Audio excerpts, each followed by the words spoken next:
Mesdames, Messieurs, bonjour. Bienvenue au 13h, co-présenté par Monique Naosifoso et Maureen Dité. Maureen, bonjour. Bonjour Monique, good afternoon to all watching us from Bomaka in Aboya. The Gokutinjo is a 1 p.m. bilingual edition of News on Canal International, and we begin with our top stories.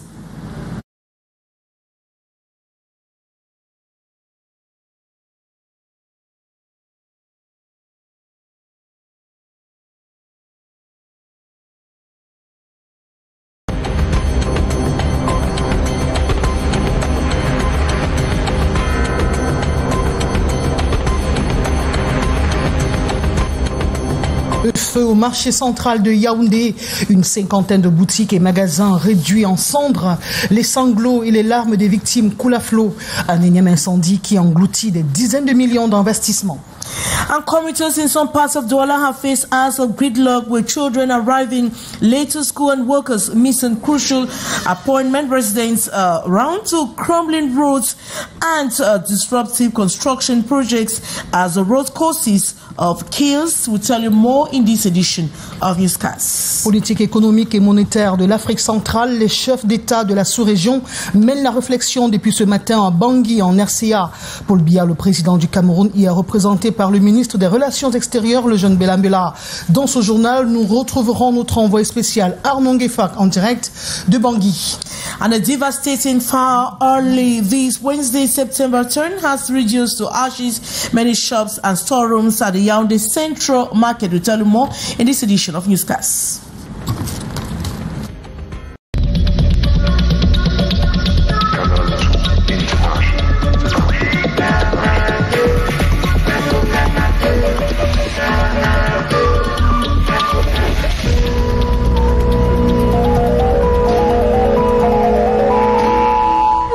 Mesdames, Messieurs, vous pouvez nous suivre en direct de nos plateformes digitales à l'adresse www.canal2international. Un violent incendie s'est déclaré au marché central de Yaoundé ce matin et selon des premières informations recueillies sur place, tout est parti d'un court-circuit et depuis lors, les sapeurs-pompiers s'affairent à extinguer le feu accompagné des forces de maintien de l'ordre. Nous y retrouvons notre reporter Joël Domtroy. Joël, qu'est-ce qui s'est passé exactement depuis ce matin au marché central de Yaoundé?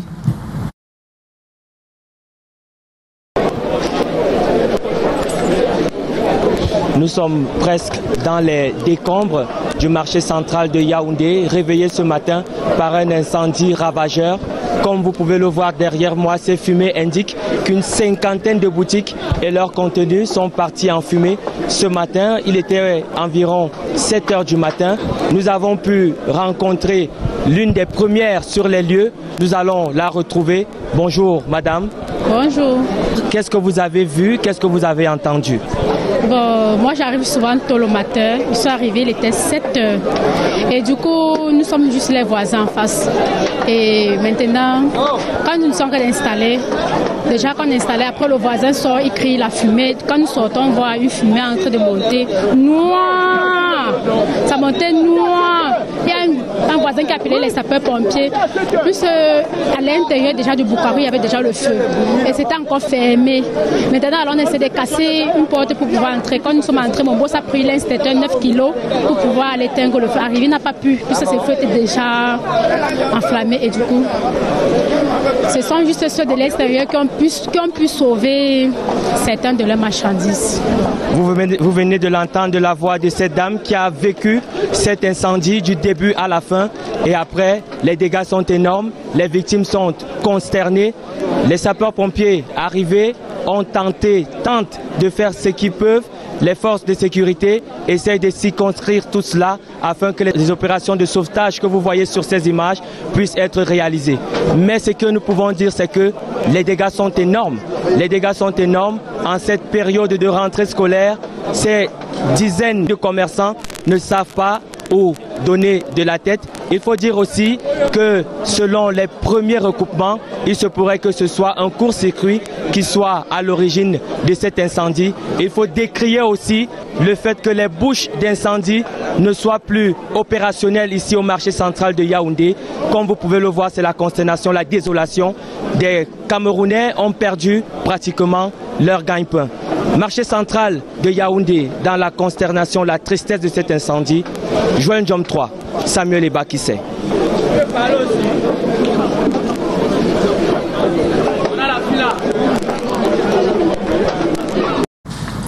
Au lendemain d'une inondation qui a submergé une partie de ses bâtiments, le lycée bilingue de Nilon-Brazzaville tente de retrouver son souffle dans les couloirs. L'heure est à l'évaluation entre humidité et nettoyage. Il y a aussi la reprise des cours. Constat fait par notre stagiaire Bomba et Thierry Nana. Au lever du jour, l'enceinte du lycée bilingue Nilon-Brazzaville offre le visage d'un campus paisible. Les flaques d'eau sont encore présentes dehors et les traces de la crue sont visibles jusque sur les murs. L'inondation survenue hier, premier jour de rentrée scolaire, suite à des fortes pluies, a surpris les élèves en pleine journée de classe. Il y avait l'eau en classe comme ça là, plein en classe, jusqu'à même dehors, on ne sortait même pas. Après on est monté, on est parti dans la classe qui est au fin pour là-bas pour rester. Après on a balayé, on t'a que retiré parce que l'eau avait rempli la classe. Ça faisait que monter au fur et à mesure. Après on nous a envoyé dans une autre classe. L'administration, en première ligne face à la situation, a rapidement pris les devants. La pluie a duré, elle était intense. Nous avons observé une montée d'eau au niveau du drain qui côtoie le bâtiment qui abrite les classes de 4e, Form 1 et 6e. Dans cette situation, en tant que responsable, nous avons déplacé les élèves de ces classes vers les salles multimédia qui sont aussi des salles prévues pour les enseignements. C'est là-bas que les élèves ont passé toute la matinée en attendant que les eaux baissent. Les dégâts ne s'arrêtent pas seulement au lycée, mais les habitants de ce quartier se plaignent également. La magie, depuis qu'on a arrangé ces grains, non souffre. Une fois, et ce qui est encore mauvais, c'est parce que quand ils ont arrangé ça, le grain du pont là, ils n'ont pas enlevé la saleté. Donc tout la saleté qui sort partout là, ça vient caler derrière le lycée Brazzaville. La question de la vulnérabilité des établissements scolaires face aux aléas climatiques refait surface. La mairie de Douala 3e rassure les populations. Nous allons recurer ce drain. On va déboucher l'ouvrage qui permet d'enjamber la voie qui est macadamisée, c'est-à-dire le goudron. On va curer cet ouvrage-là et puis on va remonter jusqu'au niveau de Tergal le drain. Malgré l'eau, les élèves avec leurs livres ont retrouvé les bancs. À Douala, la gendarmerie nationale frappe un coup dans une usine de fabrication de vin de palme frélaté. Et l'opération menée par la brigade de terre de Ndoksimbi a permis de mettre la main sur un important stock de boissons toxiques, mais aussi du matériel de fabrication. Reportage de Wilfried Ngomsu et de Stéphane Binac. Une opération coup de poing menée ce mardi par la brigade de la gendarmerie terre de Ndorbon a permis de Toutes nos excuses pour la qualité de cet élément qui sera corrigé pour nos prochaines éditions. La suite du journal, c'est avec vous, Maureen Dité. Of course, Monique Nelson will take you to the northwest region of Cameroon, precisely in Bamenda, where the company of some motorbike riders on Tuesday carried out a demonstration to denounce the lockdown, which they say has been forced down the throats of the population. The common man seems to be caught in a dilemma as separatist groups themselves were divided over whether or not to observe the lockdown. More on that story with our reporter Saleh Sherifa Anyi Collins Anyi. Inhabitants of Bamenda woke up to a dead Tuesday, September 9, 2025. This follows calls for a lockdown by some separatist groups. Schools, markets, transportation, and other commercial activities have remained grounded, taking the cue from Monday's weekly ghost town. No ghost town. I love this for Bamenda. I beg, don't tire.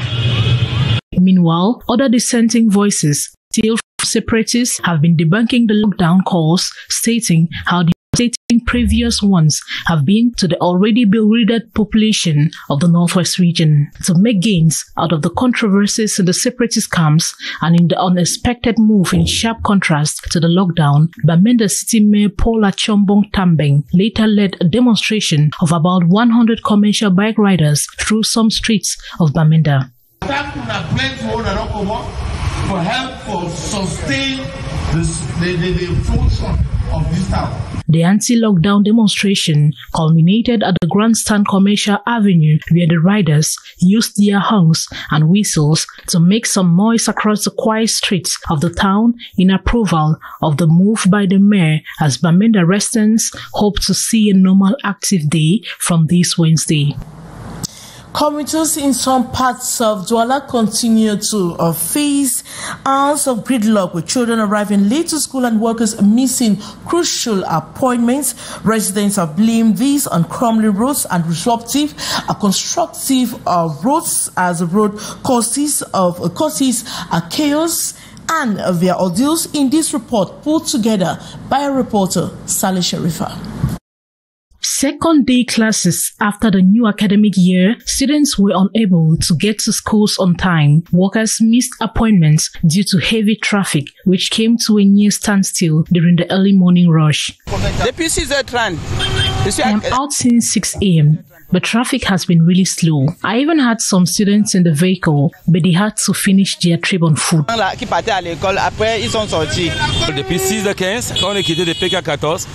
We left home since 6 a.m. Roads are blocked everywhere. This is 10 a.m. and my child is still here.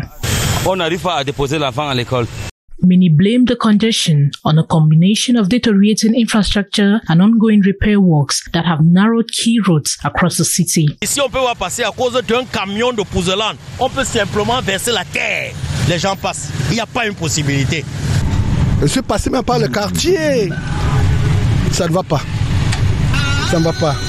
The heavy rains of the early hours of September 9 have also exacerbated the problem, flooding streets and further slowing traffic. 45 minutes sur place. Vraiment, on ressent que peut-être nous sommes au village. Le moral n'est vraiment pas au beau fixe. It feels really bad moving in such conditions. We don't have good roads, and it's something I have noticed everywhere in Cameroon. Pas de route. For many residents, the disruption highlights a chronic urban crisis. Voici environ 40 minutes que nous sommes dans les embouteillages. La première liberté fondamentale dans un pays, c'est de ne pas empêcher les gens de vaquer à leurs occupations. Meantime, roadworks continue, promising long-term improvements, but for commuters forced to endure daily standstills, solutions cannot come quickly enough. Ongoing construction works at Carrefour Music in Bonaberi, Douala is already bringing relief to road users around that area. Once known for its severe traffic jams, the area is seeing improved and reduced congestion, though residents are calling for more action in other parts along the west entrance into the city of Douala. More with our reporter Gladys Ambu Zibang. Engines remain active on site as construction work continues at Carrefour Music in Bonaberi, Douala. The road works, which began a few weeks ago, have already transformed the area's notorious traffic conditions. Large potholes that once caused hours of traffic delays from Carrefour Music to nearby roundabouts have now been replaced with solid pavement roadblocks. Drivers and commuters say the improvements has significantly eased congestion and enhanced mobility. At first, it was not easy here at the Carrefour Music. Getting from right here, it was really a nightmare due to the deplorable state of the road. So I can really appreciate. It has bits better than what it was maybe 1 week ago. So we parents are satisfied since our children can go to school, reach to school early, even teachers. January, February or March, water be there plenty for you. Motor self no be pass, traffic be there over, be the worry. Mom do on now so they happy small. Though generally satisfied with the progress, many road users wish the sidewalks on the improved route and other areas along the west entrance to Douala, where traffic remains heavy and frustrating, could be addressed. There's still much to be done because the pavé there, they should take it right to Petrolex. The work is good, but it's done halfway. Is that they should look at the situation at Rai Market at the wrong point, because we really need this kind of work at the Rai. On this kind of infrastructure, it must at least make maybe 5-10 years. But we have noticed that all the roads that have been maintained the last time are already collapsed. Meanwhile, construction teams are still working on drainage gutters in the area. Locals are urging the government to extend similar road improvements to other degraded junctions within the Douala 4 subdivision, which continue to hamper transport and economic activities. Monique, now you have the rest of the news in the French language. Maureen Dité, nous allons proposer ce reportage, cette fois-ci en meilleure qualité. Il s'agit de la saisie d'un stock de vin de palme frélaté et du matériel de fabrication dans un entrepôt à Douala. L'opération a été menée par les éléments de la brigade de terre de Ndoksimbi exactement. Reportage Wilfried Ngomsu. Une opération coup de poing menée ce mardi par la brigade de la gendarmerie terre de Ndorbon a permis de démanteler et de détruire une usine clandestine de fabrication de vin de palme frélaté installée en matériaux provisoires au quartier Ndoksimbi dans la ville de Douala. On recueille de vin blanc, c'est pas qu'on fabrique. Moi, je suis surpris de voir ça. Alors, ce sont eux qui tuent les Camerounais à petit feu. Ah oui. Le rôle de la gendarmerie, c'est bien si ça peut continuer comme ça. Là, on serait satisfait. Je suis scandalisé comme vous. Je ne savais pas qu'on pouvait produire le vin de palme au quartier. C'est fait suite aux renseignements reçus du fait qu'il y aurait des individus spécialisés dans la fabrication du vin de palme à ce niveau, avec des produits très toxiques, des produits insalubres pour la santé. Alors, avec la collaboration de nos agents sur le terrain et des capteurs, nous avons pu identifier le lieu où ce trafic se déroule. Sous la direction de l'adjudant-chef Guy Rostamanga, les gendarmes ont découvert un important stock de breuvage toxique et du matériel de production abandonné par les contrebandiers en fuite. Une fois arrivés sur les lieux, malheureusement, ils ont abandonné les marchandises sur les étalages et ils ont pris fuite. Nous avons procédé non seulement à l'identification des produits qui sont des constituants tels que des whisky, du manioc conservé avec quelques litres de matango et du saccharose pour rendre encore un peu cela plus sucré ou je sais pas pour les consommateurs. Cette intervention, placée sous la supervision du capitaine Bello Bobodji, commandant de la compagnie de Douala 2, confirme la détermination de la gendarmerie nationale à lutter contre la contrefaçon et protéger la santé des populations. Ce sont les éléments de la brigade de terre de Ndokbon. Rendez-vous sous-régional en République centrafricaine. Le Palais de la Renaissance accueille depuis ce matin la 16e session de la conférence ordinaire des chefs d'État. Les travaux sont présidés par le président de la République centrafricaine et président en exercice, le professeur Faustin Archange Touadéra. Aux côtés des 5 chefs d'État présents à Bangui, il y a le représentant du chef de l'État du Cameroun, son Excellence le jeune Bela Bela. Nous retrouvons en direct de Bangui notre envoyé spécial Arnaud Ngefak. Arnaud, bonjour. Bonjour à vous. Retenez bien cette phrase, une volonté politique commune clairement assumée au service des peuples de l'Afrique centrale. C'est le thème au centre des travaux de cette 16e session ordinaire de la conférence des chefs d'État, l'ultime siècle de prise de décision de la communauté économique et monétaire de l'Afrique centrale. Les préalables ont été bouclés hier, partant du traitement technique des dossiers par les experts au sein du comité inter-État jusqu'au Conseil des ministres. La conférence des chefs d'État de ce jour constitue donc le dernier tamis pour transformer en décision et acter les résolutions issues du communiqué final du Conseil des ministres. À ces assises, la voix présente et la plus autorisée du Cameroun est portée par le ministre des Relations extérieures, Bela Bela, et représentant personnel du chef de l'État Paul Biya. Il a été précédé par Louis-Paul Motazé, ministre des Finances, et Paul Tasson, ministre délégué auprès du ministre de l'économie, de la planification et de l'aménagement du territoire, tous membres statutaires de la conférence des ministres. Déjà à Bangui, Théodore Obiangema Batsogo de la Guinée équatoriale, Idriss Mahamat Déby du Tchad et Denis Sassou Nguesso du Congo. On est dans les derniers réglages avant le début de la cérémonie d'ouverture, ici au Palais de la Renaissance, d'où je signe Arnaud Guéfac pour Canal 2 International. Les malades de manteau errant au cœur d'une préoccupation de la mairie de la ville de Douala pendant plusieurs jours, des sensibilisations à l'endroit des familles pour la récupération et l'accompagnement psychologique de ces malades qui peuvent être suivis et intégrés dans le développement social. Junior Ossan, reportage. On a réussi à retracer la famille. Aujourd'hui, elle est réinsérée en famille. Rachel, atteinte de maladie mentale, a quitté la rue et désormais, elle fait partie de la société. Peu à peu, son intégration prend corps. Et merci à monsieur le maire de la ville. Et merci pour le soutien qu'il accorde aux personnes handicapées.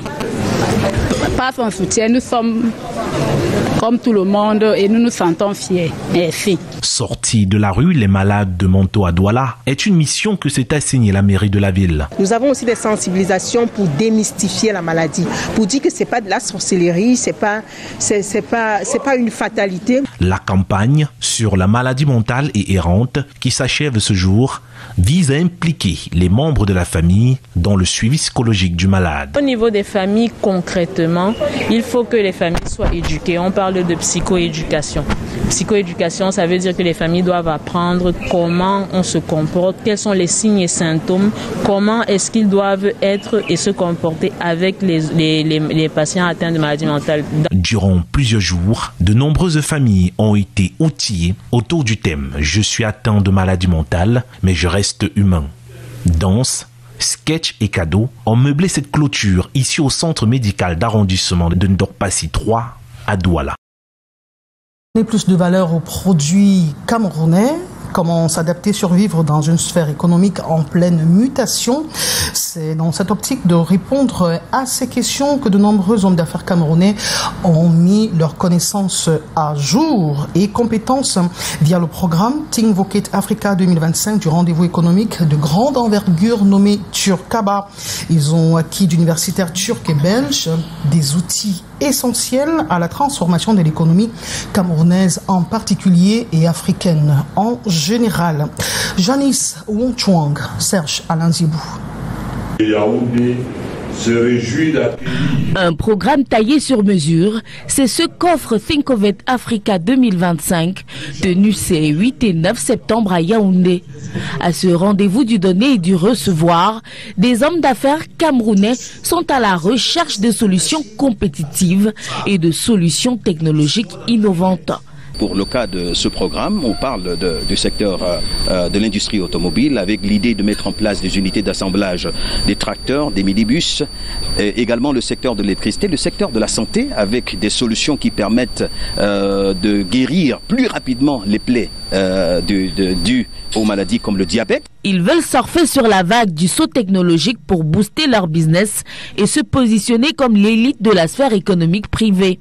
Cette plateforme met donc à leur disposition des éminences grises, universitaires venus de Turquie et de Belgique, des experts et autres partenaires étrangers mus par un objectif, bâtir ici, transformer ici. Vous pouvez donner de la valeur à un produit que si pour autant vous maîtrisez la technologie, si vous êtes capable de transformer ce produit en le valorisant. Exportation ou importation, c'est le temps passé. C'est tout ce qu'il faut pour le pays, et spécialement au Cameroun. C'est le transfert de technologie, de savoir-faire et des exportations à partir du Cameroun ou des autres pays à l'international. Et on fait tout pour que ce soit possible.